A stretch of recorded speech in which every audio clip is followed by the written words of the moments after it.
श्री हरिवंश राधे राधे। आज हम महाराज सूर्य किसके बल से कि तेज प्रभु है, हमसे कितना प्यार करते हैं, किसके बल से ये चलता शब्दों से परे है। किसके बल से वह हमारी बढ़ता हर सांस, हर धड़कन के साथ जुड़े हुए हैं।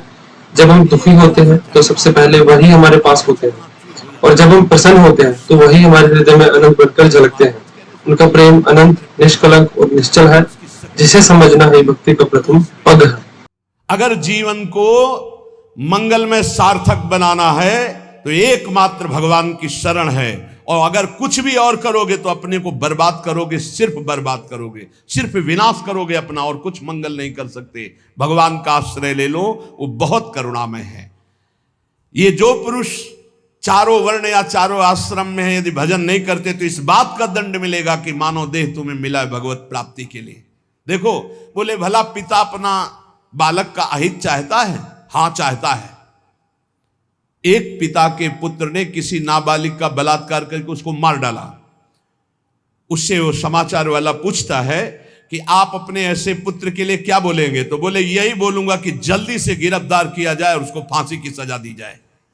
मेरे बालक ने ऐसा अपवित्र कार्य किया, मैं कभी देखना नहीं चाहूंगा कि वो मेरे सामने आवे, उसको जल्दी से जल्दी पकड़ा जाए। और ये जब एक साधारण पिता ऐसा बोल सकता है तो असाधारण पिता जो धर्म के विरुद्ध चलेगा, तिनकर काल रूप में भ्राता, वो भगवान साक्षात धर्म स्वरूप है। कोई धर्मात्मा पिता नहीं चाहेगा कि उसका पिता अपवित्र कार्य करे और उसे गले से लगाए। फिर भी मेरे भगवान कह रहे हैं, अहम तो हम सर्व पापेभ्यो मोक्षयिष्यामि मा शुचा अपि चेत सुदुराचारो भजते माम अनन्य भाग। महादुराचारी भी हो तो आ जाए कह के कि प्रभु मैं आपका हूं, आपके सिवा कोई मुझे नहीं बचा सकता, तो मैं तुम्हें साधुरेव सम्मंतव्य सम्यक व्यवसिता हिस्सा, मैं तुम्हें साधु बनाऊं। फिर भी भगवान को कैसे शब्दों से बोलते, कोई भगवान नहीं। मन मानी आचरण करो, पता चल जाएगा भगवान है कि नहीं। अंतिम समय तक तो पता चल जाए। एक डॉक्टर बोले थे हमसे, जब गंगा किनारे भ्रमण करते थे, बहुत अमेरिका से पढ़ के आए थे, मार विज्ञान छांटते चले जाए, कौन भगवान, कैसा भगवान, क्या। अब गंगा किनारे तो एक अलग रहनी थी, उदासीन, ना बोलना किसी से। तो उनसे कहा नहीं, ऐसा अपमान मत करो, भगवान अब कैसे हम तुम्हें छाती चीर के दिखावें कि हैं, हम ऐसे जी रहे हैं, ये साधु महात्मा ऐसे जी रहे हैं, केवल हवा में जी रहे हैं, नर्क स्वर्ग की चाह नहीं। लेकिन छाती से कहता हूं, हृदय से कहता हूं, त्रुटि हमारी, करुणा उनकी। अगर कहीं भी हमें कुछ भी असंतोष हुआ है तो मेरे आचरण का, मेरे विचार का, मेरी क्रियाओं का हुआ है, और उनकी कृपा का वार पार नहीं। अपार करुणा करुणालय।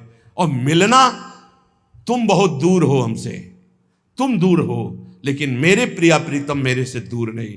अब वो कोई ऐसी दूरबीन नहीं कि मैं तुम्हें दिखा सकूं कि देखो। ये हम कोई प्रमाण तुमसे नमस्कार नहीं चाहने के लिए कह रहे, ये इसलिए कह रहे कि प्रभु कितना प्यार करते, तुम्हें कैसे बताऊं। हजारों प्राण हो तो न्यौछावर कर दे, ऐसा प्यार करते हो। ऐसे नहीं को स्वप्न में आके प्यार करते हो, भाव में आके प्यार करते हैं। जैसी भावना करोगे वैसे ही तुम्हें अनुभव कराएंगे। वो हैं, प्रत्येक कण में है, प्रत्येक क्षण में वो मेरे साथ है। ऐसा बिल्कुल माइक से कह रहा हो, आचार्य बल से, गुरु बल से, कि विश्वास करो, वो केवल ध्यान का विषय नहीं है, वो केवल भजन का विषय नहीं है। वो मित्र की तरह मिलते हैं, वो संभाषण करते हैं, वो साथ खेलते हैं। पर ये बात वही देख सकता है जो उन तक पहुंच चुका है, जो उनके चिंतन में तन्मय है। अन्यथा ये मायाकृत नेत्रों से बात नहीं देखी जा सकती।